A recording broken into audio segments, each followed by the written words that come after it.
owns it or Nigeria owns jollof rice? Who It owns jollof depends. It depends on the day when you ask me. rice? Depends.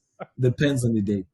But for the sake of the platform and the truth in my experience, I'm gonna give it to Senegal. I Thank you. will give it to Senegal. Thank you. Thank you. And I'm honestly not trying to do you a favor. I'm only trying to say the truth. My truth, Okay. because first of all, I didn't know Right. jollof as a word Right.